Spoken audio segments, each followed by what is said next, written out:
Welcome back. More on our top story in Singapore with the formation of the Electoral Boundaries Review Committee, or EBRC. Now, it is the first formal step towards Singapore's next general election, which must be called by November 2025. There is no fixed time frame for the committee to complete their review, but here's what we can expect based on the past few GEs. For the 2011 general election, the EBRC was convened in October the year before. The committee published its report about 4 months later in February, and the election was called in April. Things moved a lot faster in 2015. The EBRC was convened in May and released its report 2 months after, in July. The election was then called in August. For the most recent general election, the EBRC was convened in August 2019. The committee took about 7 months to issue its report. 3 months later, in June 2020, the election was called. Polling day took place on the 10th of July.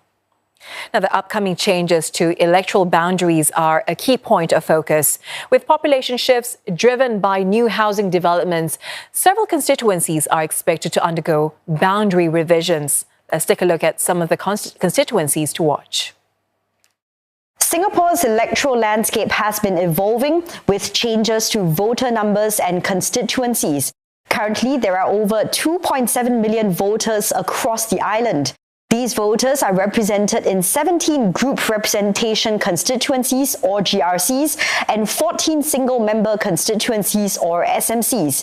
To ensure fair representation, the EBRC sets a specific range for the number of voters per MP. The target is between 20,000 and 38,000 voters per MP. The one constituency that stands out for its significant changes is Hong Kong North, an SMC. In fact, it's the only constituency that has exceeded the prescribed voter limit. Let's take a closer look at how the numbers have shifted. From 2020 to 2024, Hong Kong North saw a dramatic increase of almost 65.5%. This jump is primarily due to the rapid development of the Teng Ah area, where thousands of new homes have been built, bringing in many new residents. Because the number of voters here has surpassed the acceptable limit, it's highly likely that Hong Kong North will undergo boundary changes, and we may see it either merged with neighbouring constituencies or restructured. Another constituency that has witnessed significant changes is Potong Pasir, a district that has long had a unique political history. In the past few years, we've seen a sharp increase in the number of voters here as well. In just 4 years, Potong Pasir's voter population has grown by over 68%. This surge can be attributed to the growing number of residents moving into the newly developed Bidadari estate. As we see more development in there, the number of voters in Potong Pasir could continue to rise, and we might see further changes to its boundaries in the future. Moving on to the GRCs, Pasir Ris Punggol is another area where we've seen substantial changes. The district now has over 180,000 voters, marking a significant increase of 11% since 2020. This growth brings the 5-member GRC closer to the upper limit of 190,000 voters that the EBRC sets for such constituencies. While this is a large GRC, it's important to remember that with more voters comes a greater need for effective representation. Right next door, Ang Mo Kio GRC is facing a similar situation. This 5MP constituency, which already had the highest number of voters in 2020, is even closer to the upper limit. Ang Mo Kio now has nearly 189,000 voters. The growing population in areas such as Fernvale has contributed to this steady increase. Like Pasir Ris Punggol, Ang Mo Kio could also see its boundaries change. Now, with all these shifts in voter numbers, one question remains. Will electoral boundaries change for every constituency? Likely not all will change. In fact, for the last election, the EBRC decided to leave 12 constituencies untouched. I think the civil servants on the EBRC will also know that any major changes in terms of electoral boundaries will also affect the town council management, which comes after elections. And therefore, if there's any major changes, it will also affect all these realities on the ground. Therefore, being mindful of these changes, I think the EBRC members might tread a bit more cautious, and they might change one or two SMCs or one or two GRCs, but we shouldn't expect any major changes. But analysts predict we could see more SMCs introduced, along with smaller-sized GRCs. I think it also allows the members of parliament to have a closer rapport with the constituents. It also allows the member of parliament or the incumbency, particularly in these constituencies, to prove their mettle and to show that they are deserving of being elected and get the legitimacy to be the member of parliament of that constituency. So I think the smaller the size of the constituency, the more likely and the better it will be for the member of parliament in forging closer rapport with the constituents. Now, this could mean that the number of seats contested in the next election could increase from the current 93 to potentially 97 or even 98 seats, depending on how electoral boundaries are restructured.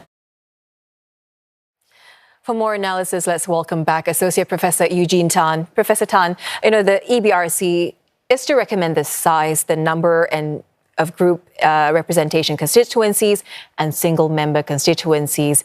It has been directed to keep to the average size of GRCs, the proportion of MPs elected from SMCs, also average ratio of electors to elected MPs, all at about the same as in the last GE. What is the implication of all of this? Shaida, I think when you look at the overall electoral landscape, I think the terms of reference, that have been given to the Electoral Boundaries Review Committee would suggest that, the overall landscape is not going to change very significantly. So what do I mean by that? So for example, the average size of the GRC, which is basically calculated, by dividing, the number of MPs elected through GRC seats divided by the number of GRCs. And in the 2020 general election, that was 4.65, a slight decrease from 2015, where the number was 4.75. And before that, the numbers were, the average size was about 5.3. So with the direction from the Prime Minister, I think we are likely to see, the average size of a GRC, regardless of how many GRCs we have, to be something in the region of 4.5 to 4.75. And likewise, the number of SMCs. Currently, the single-member constituencies constitute about 15% of the elected seats, with the GRC comprising the other 85%. So again, based on the directive from the Prime Minister, I think we wouldn't see any significant increase.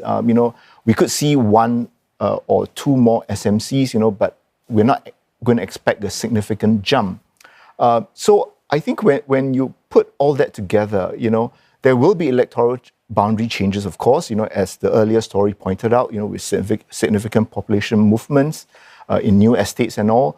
But in terms of the overall configuration, I think the message is, let's proceed with incremental changes. So it will be very much, similar to what it was in the 2020 general election. Having said that, we have been seeing a trend of GRCs getting smaller in the past election. How should people be viewing the latest instructions in that context? Well, I think it would mean that, the average size of a GRC, could be maintained, at about 4.65 MPs per GRC, or, it could go down slightly. I don't think, we are going to see, the average size, going back to above five or above. And so that could mean that, like in the 2020 general election, there probably will not be 6-member GRCs, right, which were last contested in GE 2015. The question is always, whether we will have 3-member GRCs, right? The election law provides for GRCs to comprise of 3, 4, or 5, or 6 MPs per GRC. So I would say that, we probably shouldn't expect any significant reduction in the number of MPs, the average number of MPs per GRC. And that would also mean that, the proportion of seats available for SMCs, would probably be in the region of, 15 to 18%. So now that the EBRC has been convened, Professor Tan, what do you expect to see next in terms of political activity? Well, I think even before today's announcement, many political parties have ramped up, their political engagement. And so we shouldn't be surprised, if some parties are busy even during the Chinese Lunar New Year period, because time is of the essence. If you look by precedents in the past, a GE could be held, anything between 3 months, from as short as 3 months from the convening, of the GRC. So we are looking at, perhaps April or May. And that is a very short time for the tremendous amount of work that needs to be done. So this would include, parties deciding which constituencies they want to contest in, finalizing their slate of candidates, working out, their election manifesto, marshalling, financial as well as other resources that are needed to run an effective election campaign. So there is a lot that needs to be done. So I think, most political parties will take today's announcement, as a clearer indication, that elections are imminent. So even if we say that elections are going to be held in November, 10 months is actually not a lot of time, for, I think, what we can expect to be a consequential general election. So I think, it'll be all hands on deck. And so I think, as one of the earlier stories pointed out, we will be meeting with, more of the election candidates, over the next few weeks and months. And they're going to hit the ground running immediately. For sure, they have to. Professor Tan, always appreciate your insights. Thank you very much. Associate Professor Eugene Tan there from SMU School of Law.